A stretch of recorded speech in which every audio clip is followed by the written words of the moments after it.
नमस्कार, स्वागत है आपका योर स्टॉक्स में। आपके साथ मैं हूं अभिषेक सतवर्तम और दिल्ली स्टूडियो से मेरे साथ है मेरी सहयोगी पूजा त्रिपाठी। बाजार ने आज शुरुआत अच्छी की थी, 18,300 के ऊपर खुला था निफ्टी, लेकिन ऊपरी स्तरों से प्रेशर आ रहा है और करीब 100 अंक गिरने के बाद अब थोड़ा संभलने की कोशिश कर रहा है निफ्टी। इस वक्त आपको 18,250 के आसपास सपाट दिखेगा, लेकिन पूरा का पूरा जो प्रेशर आ रहा है वो आ रहा है बैंकिंग स्टॉक से। हमने हालांकि आज 350 अंकों तक की तेजी देखी, लेकिन निचले स्तरों से बैंकिंग स्टॉक्स में भी थोड़ी सी रिकवरी की कोशिश हमें दिख रही है। लेकिन प्रोविजनिंग बढ़ने की आशंका है बैंकिंग कंपनियों की, और वहां पर हम देख रहे हैं कि एसबीआई, पीएनबी, केनरा बैंक, ये तमाम शेयर आज न सिर्फ निफ्टी बैंक पर बल्कि बाजार पर भी दबाव बनाने का काम कर रहे हैं। हालांकि इंडसइंड बैंक, यूबीएस की तरफ से अच्छी रिपोर्ट आई है, इसके चलते ये शेयर है आज निफ्टी का टॉप गेनर, करीब 2.25% के आसपास की तेजी के साथ। लेकिन चलिए आगे बढ़ेंगे और अपने अब दोनों मेहमानों को शामिल करेंगे शो में, लेकिन उसके पहले आपको बताते हैं कि शो में सवाल आप कैसे पूछेंगे। रोज की तरह 9167329108 पर फोन कीजिए, एसएमएस कीजिए या फिर व्हाट्सएप के जरिए आप अपने सवाल हम तक पहुंचा सकते हैं। और सोशल मीडिया पर भी ET Now स्वदेश मौजूद, उसका पता आपके स्क्रीन पर @ET Now स्वदेश, तीनों मेजर प्लेटफॉर्म्स का पता, फेसबुक, इंस्टाग्राम और ट्विटर हैंडल आपकी स्क्रीन पर। आज आपके सवालों के जवाब देने के लिए हमारे साथ हैं खास मेहमान, हेम सिक्योरिटीज की आस्था जैन और द स्ट्रीट्स के कुणाल राम भैया। आस्था जी और कुणाल जी, आप दोनों का बहुत शुक्रिया, स्वागत है ET Now स्वदेश पर। कुणाल, शुरुआत आपसे करना चाहेंगी। आज हमने देखा था कि शुरुआत अच्छी हुई थी, उसके बाद कमजोरी बढ़ी निफ्टी बैंक के चलते, फिर थोड़ी सी रिकवरी, इस वक्त सपाट ट्रेड है 18,250 के आसपास। कुणाल, आज की आप रेंज क्या देख रहे हैं? हालांकि बैंकिंग स्टॉक्स के लिए, बैंकिंग कंपनियों के लिए जो चिंताएं हैं उसको हम एसेस करने की कोशिश कर रहे हैं। थोड़ा सा प्रोविजनिंग को कैलकुलेट करने के मैकेनिज्म में कुछ बदलाव होने की खबरें आ रही हैं, उसके चलते हम देख रहे हैं कि बैंकिंग शेयरों पर दबाव है। एसबीआई लगातार दूसरे दिन आज कमजोर है, 2 दिन में करीब 3% ये टूट गया है। जरा बताइए बाजार की रेंज क्या होगी और 18,200 के आसपास आने पर आप मौका देखेंगे या फिर खतरे की घंटी होगी वो? Good morning Abhishek, good morning to Pooja and Aastha. अगर हम निफ्टी की बात करते हैं तो निफ्टी ने एक पॉजिटिव रुझान बहुत ही लंबे समय से शुरू रखी है और इनफैक्ट ये रुझान थोड़ी सी म्यूटेड हुई है 28 अप्रैल से लेके अब तक। हमने पॉजिटिव ट्रेंड तो डेफिनेटली देखा है, बट थोड़ी सी मुनाफा वसूली भी ऊपर ऊपर के लेवल पे देखी है, बट अभी भी ट्रेंड तो पॉजिटिव ही रहेगा। अगर हम छोटे से रेंज की बात करें, आज के दिन की बात करें, तो निफ्टी फ्यूचर्स में जो कल का बॉटम बना था 265, हमें वो ध्यान में रखना होगा, और जो कल का हाई बना था 380 का, हमें वो ध्यान में रखना होगा। आई थिंक आज के दिन हम इसी रेंज में देखेंगे, और यहाँ पे अगर मार्केट सस्टेन कर जाती है तो बाय ऑन डिप की रणनीति डेफिनेटली अडॉप्ट कर सकते हैं। आई थिंक यहाँ से रुझान पॉजिटिव ही रहनी चाहिए।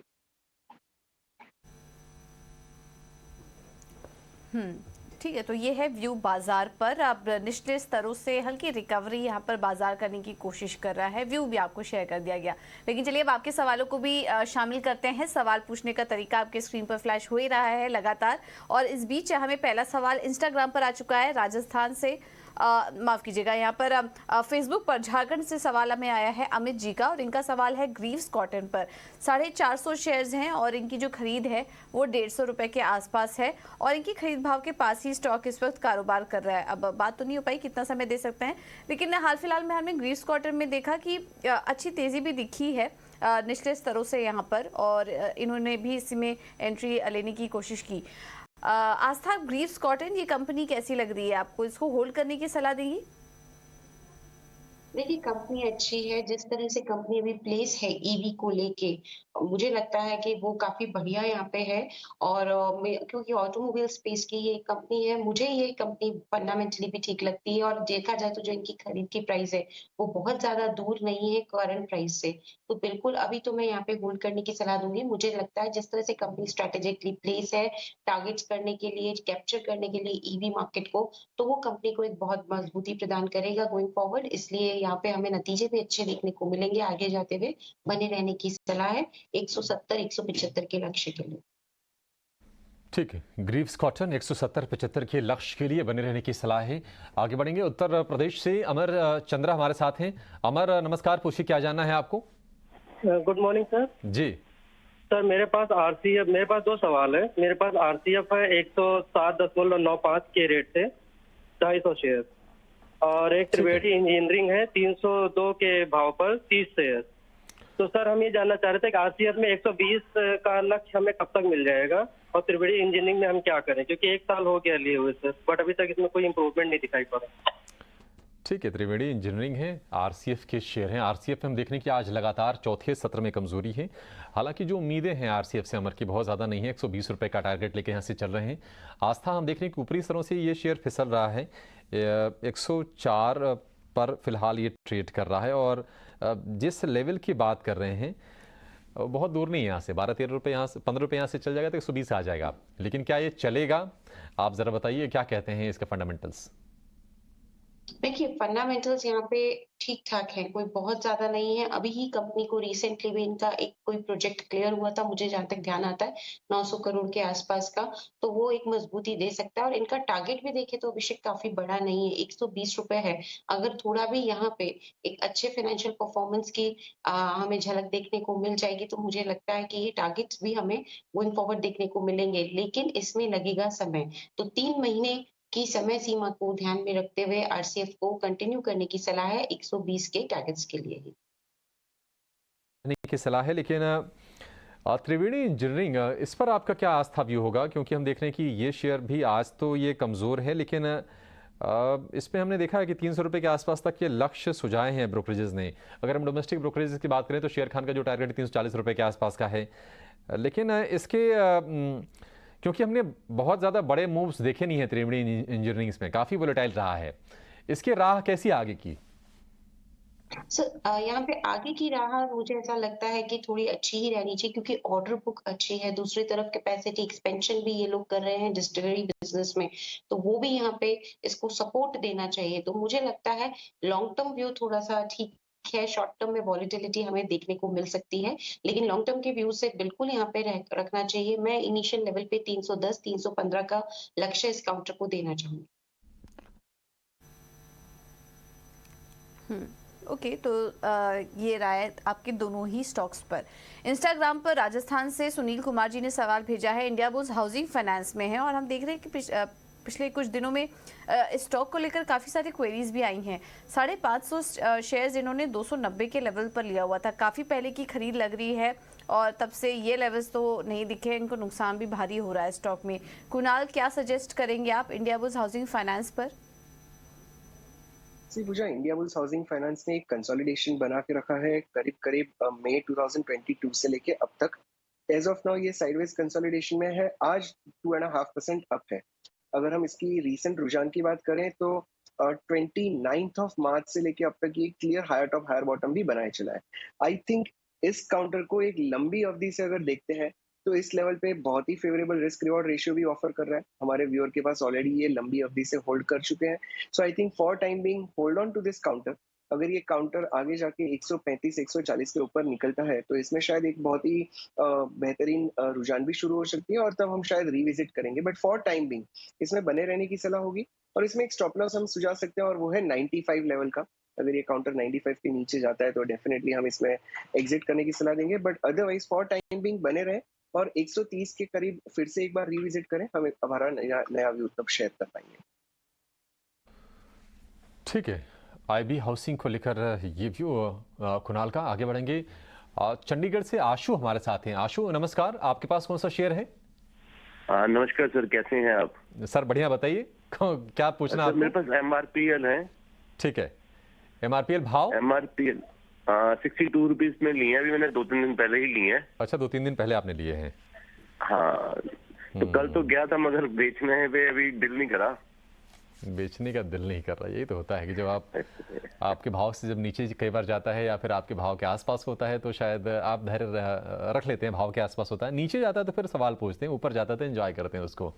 एमआरपीएल, आस्था बताइए आपका व्यू क्या है? क्योंकि हमने देखा था कि जो नतीजे आए थे वो कमज़ोर साइड पर ही आए थे और चूँकि ये कंपनी पूरी तरह से रिफाइनिंग वाले बिजनेस में है तो जो जीआरएम्स होते हैं, ग्रॉस रिफाइनिंग मार्जिन, उस पर काफ़ी हद तक डिपेंडेंट होता है इनका कारोबार और शेयर की चाल भी। जीआरएम्स चूँकि नीचे आए हैं, निश्चित तौर पर हिट करती है एमआरपीएल, चेन्नई पेट्रो जैसी कंपनियों को। एमआरपीएल पर आपका व्यू क्या है? यहाँ से आशु के लिए क्या सलाह होगी? निवेशित रहें, धैर्य बना रखें अभी? देखिए, व्यू बहुत ज़्यादा पॉजिटिव नहीं है क्योंकि नतीजे इतने अच्छे परफॉर्म नहीं किए और जो आगे का ग्रोथ आउटलुक है, वो भी इतना सॉलिड नहीं है इस कंपनी का। क्योंकि देखा जाए तो हम पास्ट में भी देखें कि कितने भी इन्होंने एक्सपेंशन किए, लेकिन फिर भी कंपनी जो भी इन्होंने केपेक्स वगैरह किए थे इनके प्रोपलीन प्लांट को लेके और भी दूसरे, वो झलक नहीं रहे थे जो इन्होंने फाइनेंशियल परफॉर्मेंस चौथी तिमाही की दिखाई थी। तो कहने का अर्थ यही है कि ये कर रहे हैं सभी स्टेप्स, लेकिन वो फाइनेंशियल्स को मजबूती अभी भी नहीं प्रदान कर रहे हैं। तो मुझे ये लगता है कि बहुत ज़्यादा सॉलिड आउटलुक है नहीं ग्रोथ का। अगर ये चाहें तो कॉस्ट टू कॉस्ट निकल सकते हैं। मैं उसी की तरफ ज़्यादा रिकमेंडेशन दूँगी कि आप अभी भी निकल जाएँ, एग्ज़िट करना बेटर रहेगा और फिर बाद में री-एंट्री करें अगले 3 महीने बाद जब वापस से नतीजे आते हैं तो उनको रिव्यू करके, क्योंकि अभी के जो आए वो इतने अच्छे थे नहीं और साथ में ग्रोथ आउटलुक भी इतना अच्छा है नहीं कंपनी का। तो मैं एग्ज़िट करने की सलाह दूँगी एमआरपीएल से कॉस्ट टू कॉस्ट। ओके, तो एमआरपीएल से एग्जिट करने की राय इस वक्त आपको मिल रही है। कोलकाता से हमारे साथ अगले दर्शक जुड़े हैं विजय कुमार जी। विजय जी नमस्कार, पूछिए किस टॉप पर सवाल है आपका। नमस्कार मैम। मैम मेरे पास में टाटा स्टील नहीं sorry ma'am, Tata Motors 325 share 464 की भाव पे है मैम। और दूसरा एक क्वेरी और था मैम, शोभा डेवलपर के ऊपर में, शोभा लिमिटेड, जो कि मेरे काफी दिनों से मैम 33 शेयर लिए हुए हैं, जो कि 752 की रेट पे है मैम।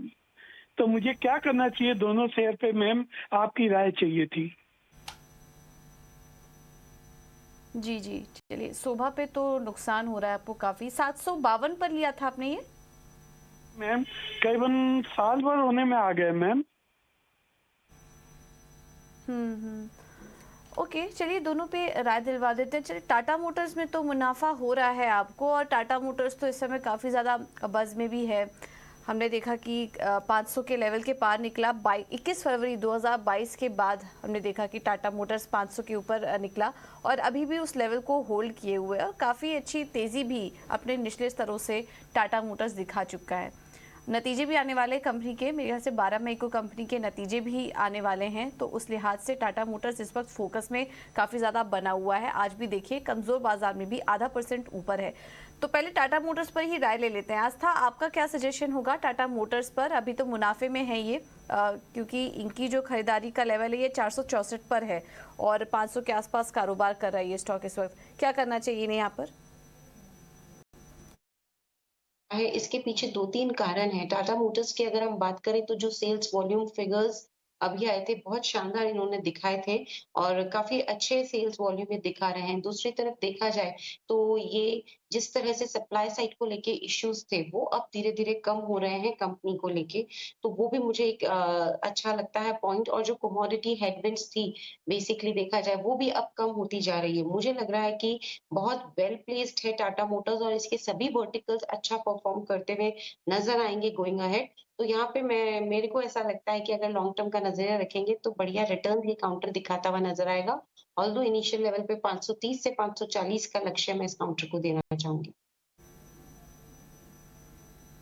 ठीक है, तो 530 540 के लेवल्स टाटा मोटर्स में आ सकते हैं। आप अभी भी बने रह सकते हैं, कोई चिंता वाली बात नहीं है। बट इनको दिक्कत हो रही है शोभा डेवलपर्स में, जहां पर इन्हें भारी नुकसान हो रहा है। बहुत ऊपरी स्तर पर ले लिया था ये स्टॉक। इन्होंने एंट्री की थी जब ये अपने हाइस के आसपास था और वहां पर इन्होंने एंट्री ली और उसके बाद से लगातार ये स्टॉक टूट रहा है। हालांकि कुछ समय से हम देख रहे हैं इसमें रिकवरी भी, आज भी 5% ऊपर है। बट ये समझना चाहेंगे, कुणाल आप सजेस्ट करिए, ये जो लेवल्स थे 700 के ऊपर वाले, वो कब तक दिख सकते हैं? कितना समय इनको देना पड़ेगा? नुकसान इनको भारी हो रहा है इस वक्त इस स्टॉक में, तो कोई उछाल मिले निकलने की सलाह देंगे या फिर 700 के ऊपर के लेवल्स वापस से दिख सकते हैं स्टॉक में? सो पूजा, अगर हम ओवरऑल फॉर्मेशन की बात करें तो जनवरी 2022 में इस काउंटर ने करीब 1045 का हाई किया था और वहां से ये इसने अपनी डाउन ट्रेंड शुरू की है। इनफैक्ट जो अभी रीसेंट बॉटम बनी थी वो बनी थी करीब करीब 400 रुपए के लेवल पे, 415 के लेवल पे, और ये बॉटम थी मार्च 2021 की बॉटम के पास। सो आई थिंक बहुत ही वेल प्लेस्ड है as of now from the risk reward perspective. अगर यहाँ पे किसी को नई एंट्री करनी है तो भी हम डेफिनेटली सलाह दे सकते हैं। हमारे व्यूअर के पास पुरानी पोजीशन खड़ी है, इन्हें बने रहने की सलाह होगी। आई थिंक ये काउंटर हमें शॉर्ट टर्म में एक बार बहुत ही अच्छा लेवल बता सकता है और वो है 570 से 575 का। वहां पे आने के बाद एक बार रिविजिट करें। अगर 575 के ऊपर ये काउंटर निकलता है तो टेक्निकली एक फॉलिंग वेज फॉर्मेशन का ब्रेकआउट होगा और इसका टारगेट बहुत ही बढ़िया आ सकता है। सो एज ऑफ नाउ हम वो ध्यान में नहीं रखते हैं, हम पहला लेवल ध्यान में रखते हैं, वो है 575 का। एज ऑफ नाउ बने रहें, 575 पे रिविजिट करें और किसी एक्सपर्ट की फिर से एक बार सलाह लें। बिल्कुल। तो फंडामेंटल्स देखिए कोई दिक्कत नहीं है, बट आपको थोड़ा समय देना पड़ेगा क्योंकि खरीद आपकी काफ़ी ऊपरी लेवल्स पर है, तो थोड़ा समय दीजिए आप, और होल्ड करने की राय फिलहाल सुबह में आपको दी जा रही है। 18,250 के आसपास फिलहाल बेस बनाने की कोशिश कर रहा है। निफ्टी बैंक में करीब 125 अंकों के आसपास की कमजोरी, क्योंकि पीएसयू बैंकों में प्रोविजनिंग की चिंता गहरा सकती है, ऐसी कुछ खबरें आ रही हैं। जरा विस्तार से समझेंगे कि आखिर क्या कुछ चिंताएं उभर कर आ सकती हैं सरकारी बैंकों के लिए, लेकिन पहले कुछ सवालों को शामिल कर लेते हैं।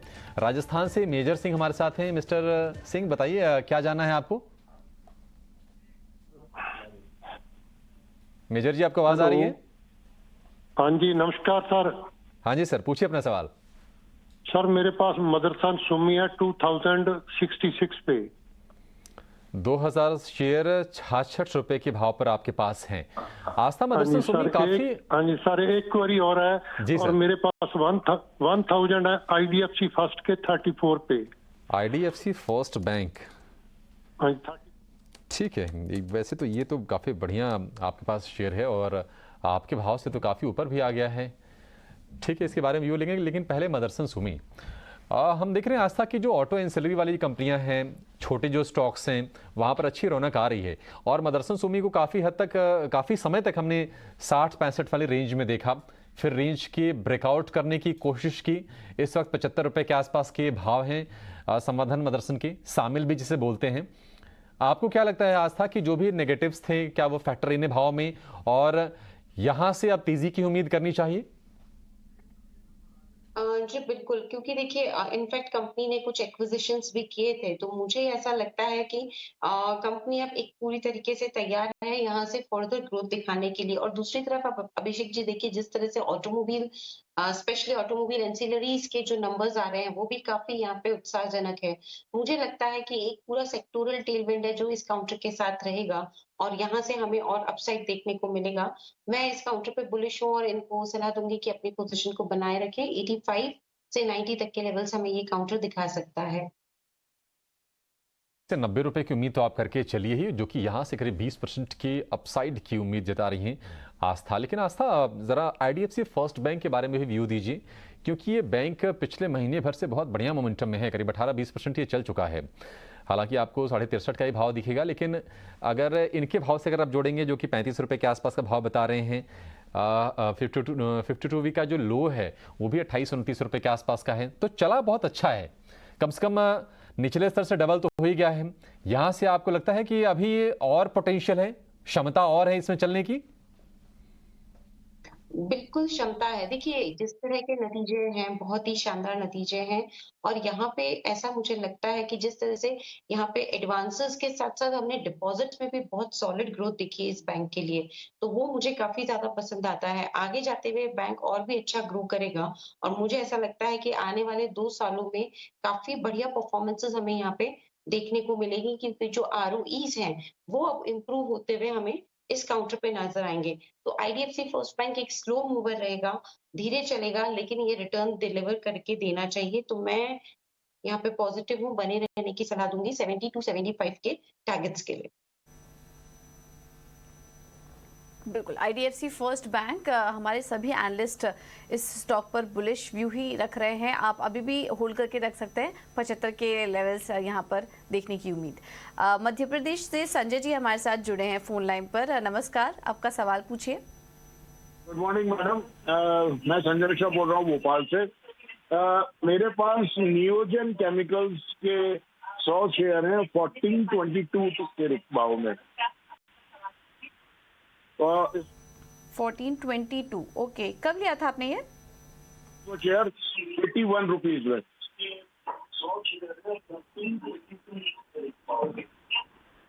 हम नहीं सुन पाए आपका, लेकिन चलिए आपको राय दिलवा देते हैं। अगर आपके कुछ और भी सवाल है तो आप वापस से हमें संपर्क कर सकते हैं या फिर मैसेज कर दीजिएगा अपनी जो क्वेरीज है। नियोजन पर आपको राय दे देते हैं। 100 शेयर्स 1422 पर इन्होंने लिया हुआ था और इस स्टॉक में इनको फिलहाल तो मुनाफा हो रहा है, बट हम देख रहे हैं कि गिरावट भी हाल फिलहाल में इस स्टॉक में काफ़ी ज़्यादा देखी गई है। कुणाल, इनकी खरीद के पास ही कारोबार कर रहा है, जो भी हल्का फुल्का मुनाफा हो रहा है 6,500 के आसपास का, लेकर निकलने की राय दिखाई देंगे या फिर बने रहना चाहिए इन्हें? सी पूजा, ओवरऑल फॉर्मेशन इस काउंटर में एक कर्व फॉर्मेशन बना हुआ है जो करीब करीब जनवरी 2022 से अब तक बना हुआ है। रीसेंट अगर स्विंग हाई की बात करें तो सितंबर 2022 में इस काउंटर ने करीब 1600 रुपए का एक हाई बनाया था। एज ऑफ नाउ जस्ट 15-20 दिन पहले काउंटर ने एक बड़ा सा स्पाइक दिया, बट 1600 के ऊपर सस्टेन नहीं हुआ और फिर से नीचे आ गया है। 1510 पे चल रहा है। सो अगर शॉर्ट टर्म की बात करें तो शायद यहाँ पे थोड़ी मुनाफा वसूली देखने मिल सकती है।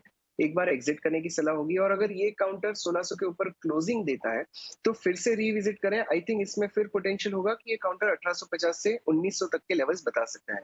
बट प्रेजेंटली जो 1600 का हर्डल है वो हमें ध्यान में रखना होगा, और उसी को ध्यान में रखते हुए बिकॉज इन्हें मुनाफा हो रहा है, एक बार प्रॉफिट बुक करने की सलाह होगी और 1600 के क्लोजिंग बेसिस पे इस काउंटर में फिर से एड पोजीशन की जा सकती है।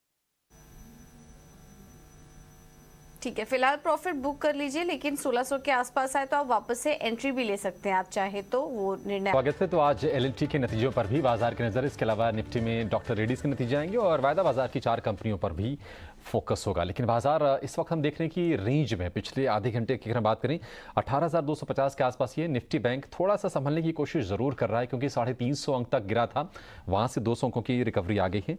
एसबीआई जहां पर हमने देखा था कि 0.25% के आसपास की 2% तक की ये शेयर फिसला था, थोड़ी सी स्ट्रेंथ इसमें भी आई है और अब देखिए 567-66 पर ये ट्रेड कर रहा है। 1% के आसपास की नरमी हालांकि जरूर है। लगातार आज दूसरा सत्र है कमजोरी का शेयर में, और आज टॉप लूजर है यूपीएल, वहां पर भी आज लगातार दूसरे दिन हम गिरावट देख रहे हैं।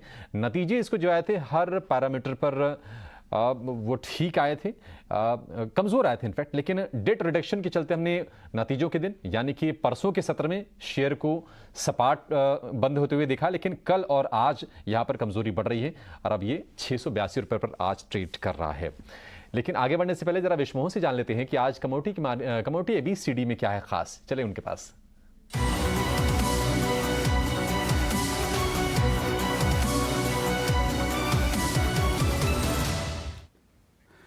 कमोडिटी की एबीसीडी में आज हम बात करने वाले हैं दुनिया के बड़े कमोडिटी एक्सचेंजेस के बारे में, क्योंकि यहाँ पर तो कमोडिटी वायदा की शुरुआत 2 दशक से ज़्यादा हो चुके हैं, लेकिन अभी भी जहाँ पर हम मेजर बड़े प्लेयर होने के बाद भी यहाँ के कमोडिटी एक्सचेंज प्राइस सेटर नहीं बन पाए। प्राइस डिस्कवरी को लेकर अभी भी हम इंटरनेशनल मार्केट को देखते हैं तो CME group, Chicago mercantile exchange, जिसके साथ हमने देखा था कि 2007 में शिकागो बोर्ड ऑफ ट्रेड यानी CBOT के साथ इसका मर्जर हुआ था, और दुनिया के 4 बड़े एक्सचेंज ये चलाती है।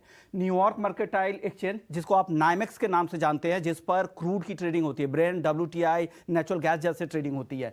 कॉमेक्स, जिसे कमोडिटी एक्सचेंज के नाम से भी वहाँ US में जाना जाता है, उस पे गोल्ड, सिल्वर, कॉपर, प्लैटिनम जैसे कमोडिटी की ट्रेडिंग होती है। बड़े एक्सचेंज वहाँ पर चलाते हैं, जिसमें agri, energy, metals, financial products, और वॉल्यूम के आधार पर भी देखें तो CME ग्रुप दुनिया के बड़े एक्सचेंज में से एक है। सबसे बड़ा मार्केट FNO मार्केट चलाने वाला ये एक्सचेंज है CME ग्रुप। अगला एक्सचेंज है ICE, ये भी US का ही है, CME ग्रुप की तरह US की कंपनी है। US के साथ यूरोप और एशिया में भी इसके एक्सचेंज है, और आप ICE के शुगर, कॉटन कॉन्ट्रैक्ट देखते होंगे। इसके अलावा और भी कई प्रोडक्ट, एनर्जी और एग्री कमोडिटी में भी बहुत सारे ऐसे प्रोडक्ट है जिसमें ट्रेडिंग ICE पर होती है। इसके अलावा एक और बड़े एक्सचेंज है LME, दुनिया के सबसे बड़े मेटल एक्सचेंजेस में से एक है बेस मेटल्स के लिए, और यहाँ पर कॉपर, जिंक, लेड, निकल की ट्रेडिंग होती है। साथ ही कुछ और भी यहाँ पर नॉन फेरस मेटल की यहाँ पर LME पर ट्रेडिंग होती है। इसके बाद अब चलते हैं चाइना के एक्सचेंज की। चाइना के एक्सचेंज की अगर हम बात करें तो यहाँ पर शंघाई फ्यूचर एक्सचेंज सबसे बड़ा है, चीन का एक्सचेंज, जहाँ पर कमोडिटी के मामले में, जहाँ पर नॉन फेरस मेटल के लिए ये सबसे बड़ा फ्यूचर्स का एक्सचेंज ये माना जाता है। इसके अलावा भी हालांकि यहाँ पर कुछ और भी कमोडिटी, एग्री कमोडिटी में भी कारोबार होते हैं। चाइना में ही एक और बड़ा एक्सचेंज है, वो है डालियान कमोडिटी एक्सचेंज, ये भी चीन का ही एक्सचेंज है। डालियान कमोडिटी एक्सचेंज पे हालांकि एग्री कमोडिटी की ट्रेडिंग यहाँ पर ज़्यादा होती है। एग्री फ्यूचर्स के लिए ये एक बड़ा एक्सचेंज माना जाता है डालियान, जो कि चाइना का एक्सचेंज है। इसके अलावा जापान का एक्सचेंज है, जापान के टोक्यो में जो कमोडिटी का एक्सचेंज है ये भी काफ़ी बड़ा है। टॉप 5 में बड़े एक्सचेंजेस में ये भी आता है जापान का एक्सचेंज, जिसे हम टॉपकॉम के नाम से भी जानते हैं। यहाँ पे गोल्ड, सिल्वर, प्लैटिनम के फ्यूचर्स में यहाँ पर ट्रेडिंग होती है। इसके अलावा कुछ और कमोडिटीज़ में यहाँ पर ट्रेडिंग होती है। क्रूड ऑयल, रबर के फ्यूचर में कॉन्ट्रैक्ट में ट्रेडिंग होती है। भारत की अगर बात करें तो कमोडिटी के लिए MCX जो नॉन एग्री मार्केट का सबसे बड़ा यहाँ का कमोडिटी एक्सचेंज है, लेकिन अभी तक प्राइस सेटर के मामले में दुनिया के बड़े एक्सचेंजेस के मामले में काफ़ी पीछे है। NCDX हालत आप जान ही रहे हैं, लगातार वॉल्यूम गिर रहे हैं। एग्री का देश का भले ही नंबर 1 एक्सचेंज हो, हम बड़े उत्पादक है कई सारे एग्री प्रोडक्ट के लिए, लेकिन अभी भी प्राइस सेटर और प्राइस डिस्कवरी के तौर पर हम काफ़ी पीछे हैं। यानी दुनिया के बड़े कमोडिटी एक्सचेंजेस के मुकाबले भारत में अभी भी काफ़ी काम होना बाकी है। जी ठीक है, तो कौन से बड़े एक्सचेंजेस है दुनिया भर में, किस कमोडिटी को बेंचमार्किंग के लिए आप उन्हें ट्रैक करते हैं, ये सारी जानकारी आपको विश्व मोहन ने दे दी है। फटाफट आपके सवाल जवाब पर लौटेंगे और जयपुर से कृष्ण कुमार को जोड़ेंगे। कृष्ण नमस्कार, पूछिए क्या जानना है आपको। सर मेरे पास ग्रीन पैनल के 50 शेयर है 300 पे, और वेलस्पून इंडिया के 70 रुपए पे 50 शेयर है, और एक शेयर और है सर, मैं उसमें फंस गया बहुत बुरी तरह से। कौन सा? अक्षिता कॉटन पे। अक्षिता जी 70 रुपए पे 1000 शेयर है सर। रोज लोअर सर्किट लग रहे हैं। व्हाट्सएप पे मैसेज आया था सर, उसमें फंस गए हम सर। ये बाकी दोनों शेयर भी आपने व्हाट्सएप पर मैसेज देख कर खरीदे हैं? नहीं, ये दोनों तो मैंने खुद से लिए थे, जैसे टीवी पे कुछ एनालिसिस करके। तो कृष्णा जी आप कैसे फंस गए, मतलब आखिर मतलब ये गलती आपसे हुई कैसे? सर मैं ही नहीं, मेरे कई दोस्त है जो पूरी पूंजी लगाकर बैठ गए, करीबन 5 लाख शेयर लेके बैठ गए सर। वो रोज 5 लाख? जी सर। आपने कितने लिए? मैंने तो 1000 क्वांटिटी ली थी सर। 1000 क्वांटिटी, कौन से भाव पर? 70 रुपए पे लिए थे। व्हाट्सएप पे मैसेज आया था 100% पे। चीरा नाम का एक शेयर था, एक्सिटा कॉटन था, और मैं सर एक और था, उसका नाम भूल गया। 3 शेयर बताए थे उन्होंने, तो फंस गए सर बहुत बुरी तरह। हाँ, दिक्कत यही है कृष्ण जी, लोग इन्वेस्टर अवेयरनेस के लिए तमाम कोशिशें होती है एक्सचेंजेस की तरफ से, जो बिजनेस चैनल्स है उनकी तरफ से भी तमाम कोशिशें होती हैं, और बार बार आगाह किया जाता है कि जो टिप वाली जो मेंटेलिटी है ना, कि कहीं से टिप मिल जाए, रातों रात हम मालामाल हो जाएं, शेयर डबल हो जाएं, तो जान लीजिए जोखिम उतना ही होता है। और ये कहीं ना कहीं लेसन भी है ऐसे लोगों के लिए जो कहीं ना कहीं खुद तो फंसते हैं, बाकी कुछ लोगों को भी मजबूर करते हैं, कई बार उन पर प्रेशर बनाते हैं कि आप ये शेयर ले लीजिए, और ये हश्र हो जाता है। हालांकि ऐसे लोगों से सहानुभूति है हमें, क्योंकि फाइनेंशियल लॉस अब उसकी रिकवरी होगी कैसे, क्योंकि ज़रा ये ध्यान रखना चाहिए कि अगर आप ऐसे कोई शेयर लेते हैं तो ज़रा देखिए कि उसके बिजनेस में क्या है, क्या किसी बड़े ब्रोकरेज हाउस की कवरेज में है, क्या उसको लेकर कोई पॉजिटिव कमेंट्री है मैनेजमेंट की तरफ से, कंपनी क्या क्षमता विस्तार कर रही है, क्या वो जो इंडस्ट्री है क्या वो अपसाइकिल में है, मैनेजमेंट क्लीन है क्या।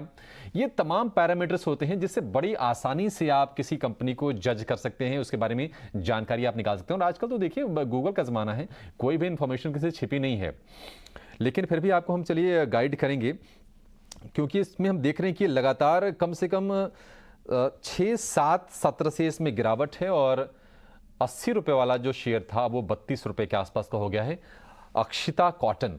हालांकि हमारे डेटाबेस में इसका भाव नहीं, उसको भी हम अपडेट करने की कोशिश करेंगे, और इसीलिए नहीं है क्योंकि ऐसे जो शेयर हैं हमारी फिल्टरिंग होती है कि हम ऐसे स्टॉक्स ना तो रेकमेंड करें ना तो चर्चा करें जिसके बारे में हम पुख्ता तौर पर कुछ कह नहीं सकते, या फिर जिसके बिजनेस को लेकर हमें संदेह होता है। लेकिन आशा जरा आप गाइड कीजिए, पहले तो आप अक्षिता कॉटन के बारे में राय दीजिए। 70 रुपये का इन्होंने लिया और अब इसका भाव 32 रुपये के आसपास है, आप इस पर व्यू दीजिए, फिर आपसे हम ग्रीन पैनल और वेलस्पन इंडिया के बारे में भी राय लेंगे। देखिए अक्षता कॉटन अभिषेक जी, इनफैक्ट हमारे भी कवरेज में ये स्टॉक नहीं है, लेकिन कंपनी जो है वो बेसिकली मैन्युफैक्चरिंग और ट्रेडिंग में है, जहां तक मुझे ध्यान आता है कॉटन के बिजनेस में है। इतना ही मुझे इसके बारे में खबर है। मेरे हिसाब से नतीजे भी कोई इसके शानदार नहीं थे। तो अभी इस तरह की जो, और स्पेशली देखिए अभिषेक जी, अगर ट्रेडिंग में कोई कंपनी है तो उसके लिए मैं साफ बोलती हूँ ऐसी कंपनी से दूर रहिए। ट्रेडिंग वाली कंपनीज को कभी भी मार्केट यहाँ पे थम्स अप नहीं देता है, मार्केट वैल्यूएशन नहीं देता है। आपको कहीं से भी मैसेज आए, एक बार आप खुद जरूर जांच और परख लें।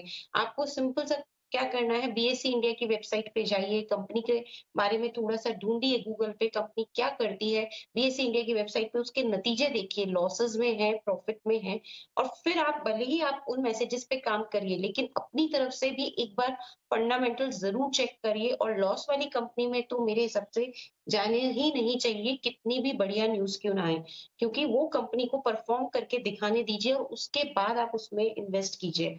तो जहां तक अक्षता कॉटन की बात है, मेरे हिसाब से काफी ट्रेडिंग में ये कंपनी है, तो कुछ इसका वैल्यूएशन भी ज्यादा मार्केट देगा नहीं, और यहाँ से भी मुझे कुछ फ्यूचर आउटलुक इतना सॉलिड लगता नहीं है। या तो इस क्वार्टर के नतीजों का वेट कर लीजिए, थोड़े नतीजे अच्छे आए, ऊपर आए तो निकलना ही है, ये मन में ध्यान में रखते हुए आप अपनी अभी तो पोजीशन को होल्ड करिए, क्योंकि बहुत भारी नुकसान हो जाएगा अगर मैं अभी एग्जिट करने को बोलूंगी। कोई स्टॉप लॉस आप सजेस्ट करेंगे आस्था? स्टॉप लॉस के लिए आई थिंक कुणाल जी ज्यादा अच्छा बता पाएंगे, मेरे सामने अभी चार्ट नहीं है, तो मैं स्टॉप लॉस पे नहीं कमेंट कर पाऊंगी आज। ठीक है, चलिए आप, अच्छा ठीक है, अक्षता कॉटन कुणाल से ही जान लेते हैं कि ये इसमें स्टॉप लॉस कहाँ पे लगा के चलें। हमारे पास भाव नहीं है, आस्था भी इसको ट्रैक नहीं कर रही है, लेकिन जो जानकारी इसके बारे में अवेलेबल है वो ये है कि कॉटन सीड की मैन्युफैक्चरिंग और उसकी ट्रेडिंग में ये कंपनी इन्वॉल्व है। अभी कुछ दिनों पहले, महीने डेढ़ महीने पहले, बांग्लादेश इनको 25 करोड़ रुपए के ऑर्डर मिलने की खबर आई, उसके बाद शेयर में हमने लगातार तेजी देखी। जो लेकिन नतीजे आए वो कमजोर आए, प्रॉफिट में करीब 60% के आसपास के डिप देखी, तो चीजें थोड़ी सी गड़बड़ हैं इसमें जरूर। आप बताइए कुणाल, अगर आप देख पा रहे हैं शेयर को, स्टॉप लॉस कहां पे लगा के चलना चाहिए इसमें? सी अभिषेक, ये काउंटर मैंने पहली बार आज ही सुना है जब आपने डिस्कशन किया। इनफैक्ट इस काउंटर में I mean it's a nose dive right from 80 levels to 32 levels. Counter lower circuit में भी है, अगर मैं स्टॉप लॉस सजेस्ट भी करता हूं, अगर ये काउंटर सर्किट से खुलेगा ही नहीं तो एग्जिट करना डिफिकल्ट हो जाएगा। बट स्टिल सितंबर 2022 में एक बेस फॉर्मेशन हुआ था करीब 29 रुपीज पे। आई थिंक वो एक अच्छा सा सपोर्ट हो सकता है जहां पे ये काउंटर शायद पॉज करेगा। बट अगर ये सर्किट से खुला ही नहीं तो शायद स्टॉप लॉस ट्रिगर करवाना भी डिफिकल्ट होगा। But 29 is a level to watch out for. शायद वहां पे कंसोलिडेशन के पास, जहां पहले कंसोलिडेशन में रुका था, काउंटर फिर से वहीं रुक सकता है। ठीक है अक्षता कॉटन, ये आपको व्यू मिल गया। कृष्ण, लेकिन आपके पास जो दो शेयर हैं, ग्रीन पैनल इंडस्ट्रीज और दूसरा जो है आपके पास वेल्सपन इंडिया, इस पर राय लेते हैं। आस्था, जरा दोनों शेयरों के बारे में राय दीजिए। वेल्सपन इंडिया जो कि एक्चुअली टेक्सटाइल से रिलेटेड है, और अगर हम ग्रीन पैनल की बात करें तो ये प्लाईवुड और एमडीएफ बनाने वाली कंपनी है जहां तक मुझे जानकारी है। जरा इस पर आप गाइड कीजिए। देखिए, वेल्सपन इंडिया के नतीजे बेहद शानदार आए थे अभिषेक जी। मेरे हिसाब से इन्होंने 100% से ऊपर की ग्रोथ दिखाई है अपने चौथी तिमाही में जो इन्होंने नतीजे पेश किए। तो वेल्सपन इंडिया में नतीजे क्योंकि बेहद शानदार है, 70-80 करोड़ का इन्होंने मुनाफा दर्ज किया है। अदर इनकम वगैरह अगर मैं सबको हटाती हूँ, उस हिसाब से ये काउंटर बढ़िया है, और अच्छे नतीजों के दम पे मुझे लगता है कि इसमें थोड़ी बहुत हलचल रहनी चाहिए। 105, 110 तक ये काउंटर जा सकता है, तो अभी तो बने रहें, और 105 के टारगेट के आसपास अगर आए तो फिर निकलने का वहां पे मन बनाए। दूसरी तरफ ग्रीन पैनल की अगर हम बात करें तो ग्रीन पैनल भी मुझे ठीक लगता है काउंटर। नियर टर्म थोड़ा सा हेडविंड्स है यहाँ पे इनकी रॉ मटेरियल प्राइसेस को लेके, लेकिन क्योंकि हम सब जानते हैं लीडरशिप है इनकी मल्टी डेंसिटी फाइबर प्लाईवुड में, तो वो एक इनका काफी कोर एरिया है, और वहां पे ये अच्छा परफॉर्म करते हुए नजर आएंगे। लॉन्ग टर्म में होल्ड करने की सलाह है ग्रीन पैनल।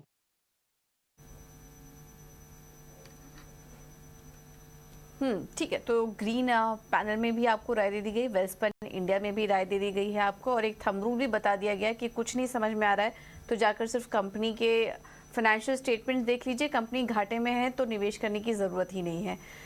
इन सब बातों का आप ध्यान रखिए। लेकिन चलिए अब आगे बढ़ते हैं, बात करते हैं कुछ और भी नतीजों की। और वेस्टलाइफ डेवलपमेंट ने अपने नतीजे घोषित किए थे। यहाँ पर कंपनी की आय देखें तो 22% की बढ़त, मुनाफे में 30% की ग्रोथ, और मार्जिन 16% से बढ़कर 16.5% के आए हैं कंपनी के। मैकडॉनल्ड्स के स्टोर चलाने वाली कंपनी है, और हमने देखा कि ग्रोथ काफ़ी अच्छी नज़र आई कंपनी के नतीजों में। और ज़्यादा डिटेल पर बात करने के लिए हमारे साथ कंपनी के एमडी सौरभ कालरा जुड़ चुके हैं। Saurabh, thank you so much easy now स्वदेश को समय देने के लिए। कैसा रहा ये क्वार्टर, इसके बारे में थोड़ा बताइए। अगर हम पिछले 2-3 क्वार्टर देखें तो वहाँ पर तो काफ़ी ज़्यादा स्ट्रेस देखने को मिला है। अभी फ़िलहाल ऑन ग्राउंड सिचुएशन कैसी है और कंज्यूमर सेंटिमेंट कैसा नज़र आ रहा है?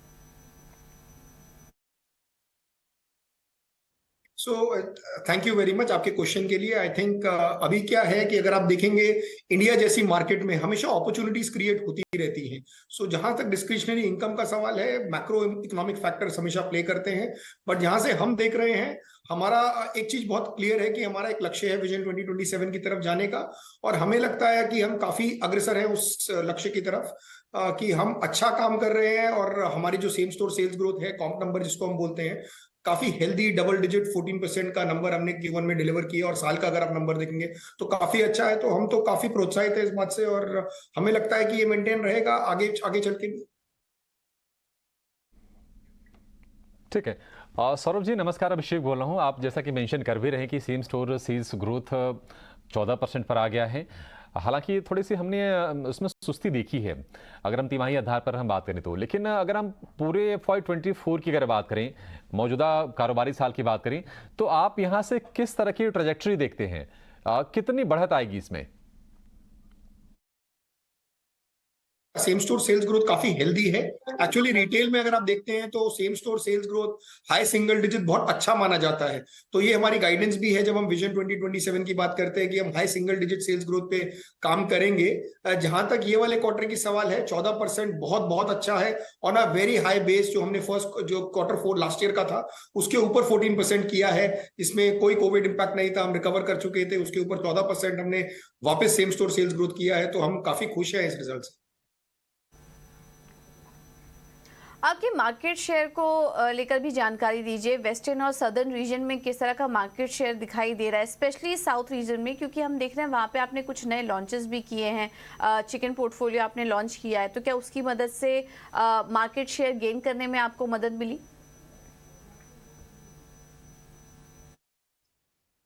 डेफिनेटली गेन कर रहे हैं, बट ओवरऑल अगर मैं देखता हूं इसको तो ये हमारे लिए एक मैराथन की तरह है। हमेशा हमने ये माना है कि हमेशा कंसिस्टेंटली ग्रो करते रहिए, अपना काम करते रहिए, अपनी स्ट्रैटेजी पे अडिग रहिए। अगर आप देखेंगे साउथ में भी हमने जो आपने बोन इन चिकन की बात करी, बोन इन चिकन लॉन्च किया, उसके बाद हमने काफी सारे मक्कफे लॉन्च किए। अभी 300 के ऊपर मक्कफे हैं हमारे अक्रॉस इंडिया, और साउथ में भी लगभग 80-90% स्टोर में मक्कफे हैं। उसके बाद EOTF की जर्नी हम कर रहे हैं। इसके अलावा गुरमे बर्गर ने काफी अच्छा प्रदर्शन किया, और हमने लास्ट क्वार्टर में बिग मैक लॉन्च किया था, वो भी साउथ और वेस्ट दोनों में किया था। काफी अच्छा प्रदर्शन रहा उसका भी। तो हम काफी पॉजिटिव हैं जो ये जर्नी है इसके बारे में। अगर आप देखेंगे तो वेदर इट साउथ या वेस्ट, हमारा काम है कंटिन्यूसली अपना मार्केट शेयर ग्रो करते रहना, और इवेंचुअली रीच अ प्लेस जहां हम कंपटीशन को नहीं देखें, सिर्फ अपने बिजनेस के बारे में ही फोकस करें। सौरभ जी अगर हम मार्जिन की बात करें आपकी, तो हम देख रहे हैं कि अगर तिमाही आधार पर वहाँ पर थोड़ा सा कमी आई है। अगर हम साल दर साल आधार पर तुलना करें तो वो सपाट है। लेकिन अगर मैं आपसे ये पूछूं कि इन्फ्लेशन चूंकि हमें लग रहा है कि पीक आउट हो गया है, और जो आपके रॉ मटेरियल्स हैं उसके प्राइसेस भी थोड़े नीचे आए होंगे क्योंकि पाम तेल सस्ता हुआ है। अगर हम आटा की बात करें, गेहूं की बात करें, तो उसके भाव में भी कमी आई है। तमाम जो रॉ मटेरियल्स हैं उसमें कमी आ रही है। आपको क्या लगता है कि यहां से अब चीजें सुधार की स्थिति में बढ़ेंगी, और मार्जिन FY24 में किस तरह की देख रहे हैं आप? फॉरवर्ड लुकिंग गाइडेंस तो मैम हम देते नहीं हैं, बट अगर आप पूरे साल का नंबर देखेंगे तो हम काफी खुश है जो नंबर हमने डिलीवर किया। कुछ एक वन टाइम एक्सेप्शंस भी थे इस साल, इस क्वार्टर में। अगर मैं ओवरऑल देखता हूं तो मुझे ऐसा लगता है कि साल का जो नंबर हमने डिलीवर किया है वो इस साल का बेसलाइन है, और हमें इससे बेहतर करना है जो आने वाला साल है उसके ऊपर। ओके, अगर स्टोर एक्सपेंशन की बात करें तो हमने देखा कि इस साल आपने कुल 35 स्टोर्स जोड़े हैं, जिसमें कि ज़्यादातर तो आपने पिछले क्वार्टर में जोड़े हैं। अगर आधे स्टोर्स की बात करें तो क्या ये पेस आगे भी कंटिन्यू रहेगा, और हम एक्सपेक्ट करें कि FY24 में आप 40 से 45 स्टोर खोलेंगे? बिल्कुल रहेगा। अगर आप हमारा विजन 2027 देखेंगे तो उसमें हमने बात किया है कि हमको 300 स्टोर और ऐड करने हैं। करीबन 250 से 350 के बीच में 300 स्टोर रफली ऐड करेंगे। उसके लिए हमको करीबन 40 से 50 स्टोर मिनिमम ऐड करने पड़ेंगे हर साल। तो इस साल भी उसके हिसाब से हमको 40 से 50 स्टोर आपको दिखेंगे, इस साल हम करेंगे उसके। ठीक है सौरभ जी, बहुत शुक्रिया आज आपका समय देने के लिए, और नतीजों के साथ साथ आगे के आउटलुक पर चर्चा करने के लिए। वेस्टलाइफ फूड वर्ल्ड ये कंपनी का नाम आपने सुना होगा, लेकिन आपने मैकडोनल्ड्स का नाम ज़रूर सुना होगा। और मैकडोनल्ड्स के स्टोर ये कंपनी रन करती है। वेस्टलाइफ डेवलपमेंट इसका पहले नाम था, बाद में नाम चेंज होकर वेस्टलाइफ फूड वर्ल्ड हो गया है। और इसके नतीजे आए हैं। Q4 के नतीजों के बाद हम देख रहे हैं कि आज हल्की सी तेज़ी पर यह शेयर ट्रेड कर रहा है। लेकिन जो शेयर कमज़ोर हैं बैंकिंग स्टॉक्स, और न सिर्फ निफ्टी बैंक पर बल्कि निफ्टी पर भी प्रेशर बना रहे हैं, क्योंकि निफ्टी में निफ्टी बैंक का जो प्रेशर है, जो कंट्रीब्यूशन है, जो वेटेज है 37% के आसपास का है। तो जाहिर तौर पर कमजोरी बढ़ेगी। अगर निफ्टी बैंक कमजोर होगा तो निफ्टी बहुत तेज रफ्तार से चल नहीं पाएगा, कहीं ना कहीं एक रोड़ा बनता है। लेकिन ये गिरावट दरअसल आ रही है क्योंकि बैंकों के प्रोविजनिंग नियमों में बदलाव हो सकता है, जिससे सरकारी बैंकों के प्रोविजन में बढ़त हो सकती है। ये पूरा मामला क्या है, कितना गंभीर है, इसे विस्तार समझाने के लिए हमारे सहयोगी हर्ष हमारे साथ हैं। हर्ष, बताइए क्या जानकारी है आपके पास? जी हाँ, तो currently banking sector incurred loss model follow करता है प्रोविजनिंग के लिए। जो भी लॉसेस इनकर होता है वो प्रोवाइड किया जाता है। अब एक ट्रांजिशन आएगा आगे जाके, जो कि बैंक्स अब एक्सपेक्टेड लॉस कैलकुलेट करके उनको भी प्रोवाइड करेंगे। तो ये पर्टिकुलर नॉर्म्स आरबीआई अभी भी डिस्कशन में है बैंक्स के साथ, और कब इम्प्लीमेंट होगा वो एक क्वेश्चन मार्क है। तो पहले टाइमिंग पे बात करते हैं। आरबीआई ने एक डिस्कशन ड्राफ्ट निकाला था जैन 23 में, और उन पे सजेशंस गया है फेब 23 में। अब आगे जाके यही उम्मीद है कि क्योंकि बैंकिंग सेक्टर के प्रोविजंस काफ़ी क्लीन है, एसेट क्वालिटी काफ़ी क्लीन है, आगे जाके FY 24 में आरबीआई नोटिफाई करेगा और FY 25 में इसका इम्प्लीमेंटेशन शायद से होगा। तो यही एक्सपेक्टेशन है।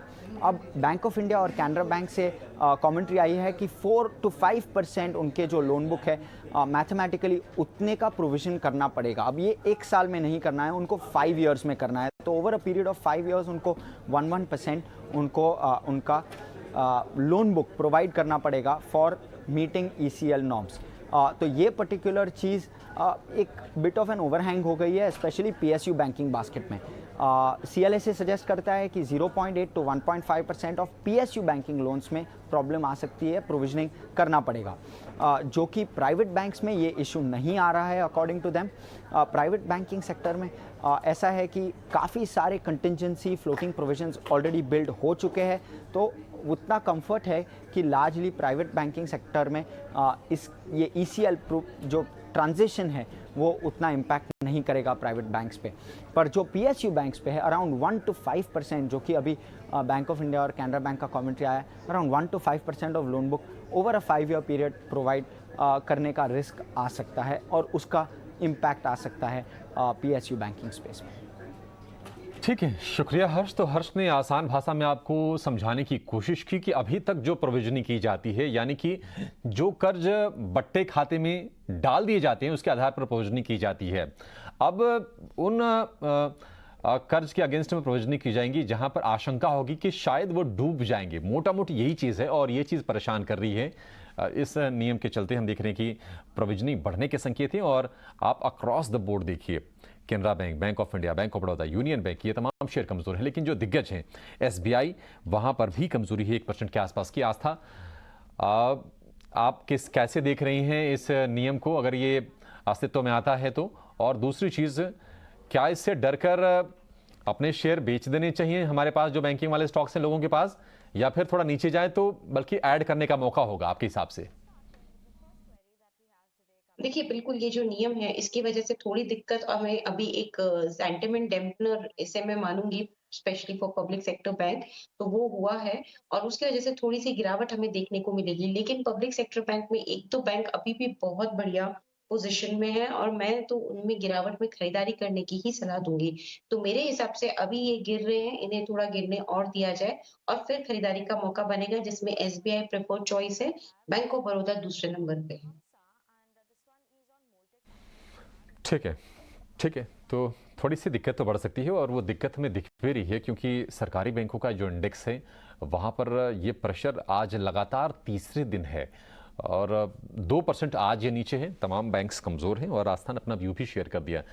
चलिए, इसी साथ समय भी हो गया शो को समाप्त करने का। आस्था और कुणाल, आप दोनों का आज बहुत शुक्रिया हमारे तमाम दर्शकों के सवालों के जवाब देने के लिए। और